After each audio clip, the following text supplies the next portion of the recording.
Hi hello dears, അർച്ചന ചേച്ചി സീരിയലിൻ്റെ പുതിയൊരു പ്രൊമോ റിവ്യൂയിലേക്ക് എല്ലാ കൂട്ടുകാർക്കും സ്വാഗതം.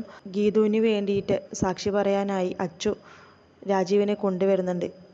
ആ സമയത്ത് വിജയശങ്കർ ഒന്ന് പേടിക്കുന്നുണ്ടെങ്കിലും രാജീവ് ആ കോടതി മുറിയിൽ വെച്ച് നമ്മുടെ ഈ ഗീതുവിന് എതിരായിട്ടുള്ളൊരു സാക്ഷിമൊഴി തന്നെയാണ് കൊടുക്കുന്നത്. കാരണം അവിടെ വെച്ച് ജഡ്ജ് ചോദിക്കുമ്പോൾ പറയുന്നുണ്ട്, എനിക്ക് ഇവളുമായിട്ട് യാതൊരു ബന്ധവുമില്ല, ഞാൻ ഒന്നും കണ്ടിട്ടുമില്ല കേട്ടിട്ടുമില്ല, കള്ളസാക്ഷി പറയാനായിട്ടാണ് അർച്ചന മാഡം എന്നെ ഇവിടെ കൊണ്ടുവന്നിട്ടുള്ളത് എന്നുള്ള ആ ഒരു മൊഴി അവിടെ പറയുന്നുണ്ട്. അങ്ങനെ ആ സമയത്ത് തന്നെ രണ്ടും കൽപ്പിച്ച് അർച്ചന പറയുന്നുണ്ട്, നോ, അങ്ങനെ ഒരിക്കലും സംഭവിച്ചിട്ടില്ല, ഇയാൾ കള്ളം പറയാണ്, ഇയാളോട് ഞാൻ സാക്ഷി പറയാനായിട്ട് പോയി പറഞ്ഞിട്ടുണ്ടായിരുന്നു, പക്ഷെ ഞാൻ ഒരിക്കലും അയാളെ അതിനുവേണ്ടി പ്രലോഭിപ്പിച്ചിട്ടില്ല എന്നൊക്കെ പറയുന്നുണ്ട്.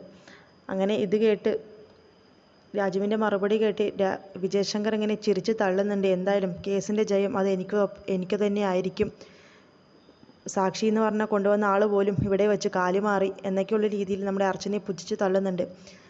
ആ സമയത്ത് തന്നെ നമ്മുടെ അർച്ചന വലിയൊരു രീതിയിലൊരു ട്വിസ്റ്റ് അവിടെ കൊണ്ടുവരുന്നുണ്ട്.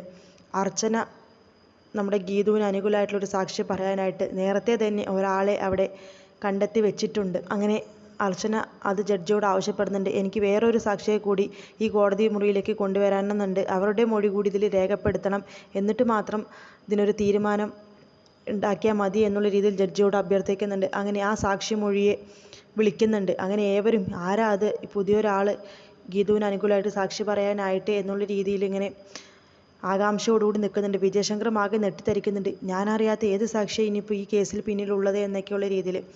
അങ്ങനെ ആ ഒരു അദൃശ്യനായ ഒരു സാക്ഷി അയാൾ എത്തിപ്പെട്ട് ആ കേസിൽ നമ്മുടെ ഗീതുവിന് അനുകൂലമായിട്ട് വിധി പറയുന്നുണ്ട് കോടതിയും ജഡ്ജും. അങ്ങനെ ആ കേസിൽ നമ്മുടെ അർച്ചന ഉന്നത വിജയം തന്നെ കൈവരിച്ചിരിക്കുകയാണ്. അങ്ങനെ പുറത്ത് അത് വലിയൊരു ആഘോഷമായി മാറുന്നുണ്ട്. നമ്മുടെ അർച്ചന ചേച്ചി ജയിച്ചേ എന്നുള്ള രീതിയിൽ അവിടെ കുട്ടും പാട്ടും മേളവും ഒക്കെ ആയിട്ട് അവിടെ ആഘോഷിക്കുന്നുണ്ട്. വിജയശങ്കർ ആകെ തോറ്റ് തൊപ്പിയിട്ട പോലെ ആ ഒരു ആഘോഷവും ആ ഒരു വിജയവും മാറി നിന്ന് നോക്കി കാണുന്നുണ്ട്. കൂടാതെ നമ്മുടെ അർച്ചനയാണെന്നുണ്ടെങ്കിൽ തലയുയർത്തി പിടിച്ച് ആ കോടതി മുറിയിൽ നിന്ന് ഇറങ്ങി